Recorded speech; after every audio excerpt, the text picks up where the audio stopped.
Let's continue exploring the Canva homepage. In this lecture, we'll focus on the menu you see on the left side of the page. Let's call it the left navbar. Like in the previous lecture, I'm going to cover each item of this menu one by one and tell you what it does. But before I do so, I'm going to give you the same disclaimer. This menu is bound to change in the future as Canva evolves, so don't be too surprised if things move around a bit or if some new section pop up on your screen. Alright, the first item in the left navbar is a drop-down list that allows you to switch between the different teams you're part of. Just click on the little arrow and select the team you want to interact with. This will influence what you see on screen. Next, you have the Home button. By now, you should know what it does. Okay, let's say it all together. It brings you home. The third item is a button that says Recent Designs. When you click on it, Canva will load a page with the most recent designs you've opened and worked on. This gives you a quick way to access them. Once there, simply click on one to open it. These designs could be designs you have created or that people have shared with you. Now, if your account is brand new, like you just created it, clicking on Recent Designs should show you an empty page because you haven't yet created any designs. Just keep that in mind. Let's come back to our home page. The next item down the menu is Your Projects. Let's click on that. Now, from here, I can manage and organize my different design ingredients by placing them into folders. You'll see a few different tabs here on the top of the page. The first one is Folders, which shows you all the different folders you've created. Note that free users will be limited to a few folders only, while pro users can create unlimited folders. I will expand on that later in the course. Also worth mentioning is that you can create folders within folders. The second tab is Designs. This will simply show you all the designs you've created. If you click on one, it will open in the Canva editor. And if you hover over it, you will see two things. A little checkbox in the top left corner of the design, which allows you to select it, and a hamburger menu in the top right corner. If you click these three dots, a new menu will pop up with different actions you can take related to this specific design.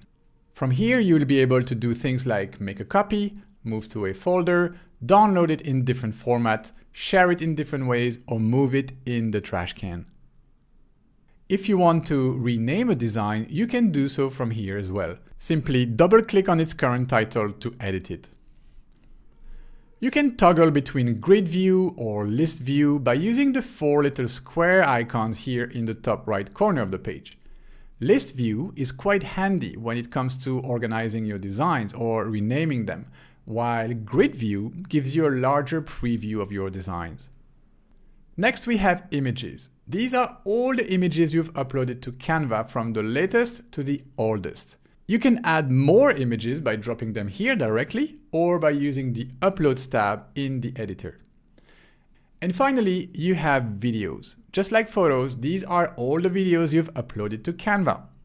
I recommend going through these photos and videos from time to time and cleaning them up, especially if you're a free user, because Canva has a limit to the amount of gigabyte you can upload to the platform.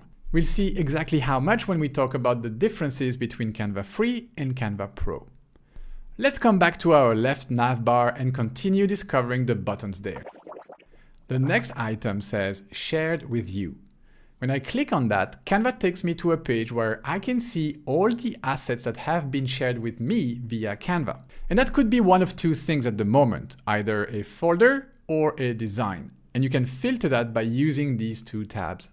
If I want to know who shared a specific folder with me, I can hover over it and click on the three dots. Canva will show me who created the folder. Similarly, when you hover over a design and click on the three dots, you'll access a couple of options and also see who is the creator of a particular design. Okay, moving down our left navbar. Next, we have the trash. This will allow you to get dirty and dive in your trash can. Who doesn't love that? There you will see designs, images, and videos you've recently sent to trash. I believe they will stay there for 30 days before disappearing forever.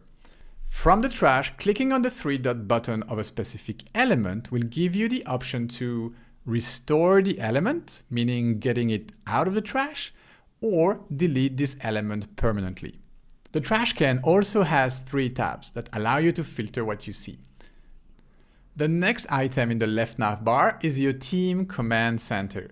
It will be called whatever your team is called. Or if you aren't part of any teams yet, it will simply prompt you to create a team. To create your team, simply click on that button that says Create a Team and follow the instructions on screen. You'll have to choose a name for your team first and then be given the possibility to invite people into your team.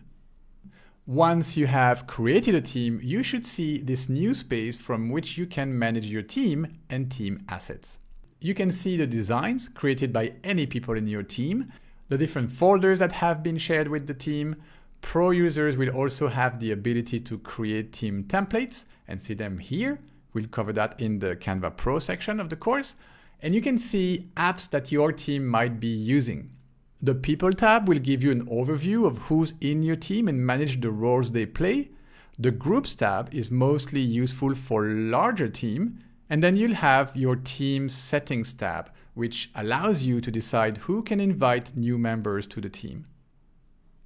To make it more fun, you can customize your team banner by clicking on the 3-dot button that is in the top right corner of the banner. From here, you can also add members, create a new folder, or rename your team.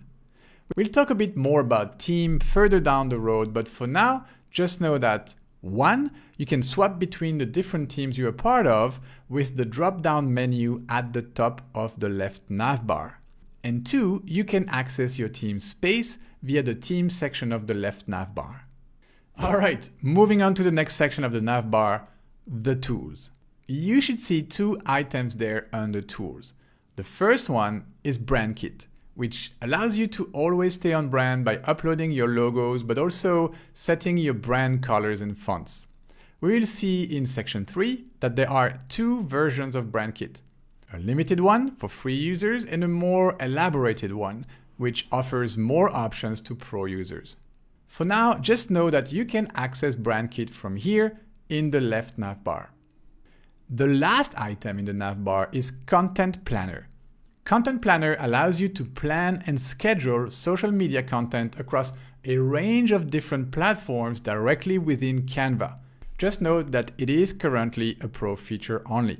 That might change in the future, but for now, it is a pro feature. We'll cover Content Planner in details in the section about CANVA Pro, so let's keep it for now. For most people, that's all you'll see in this left navbar, unless you have starred a few folders.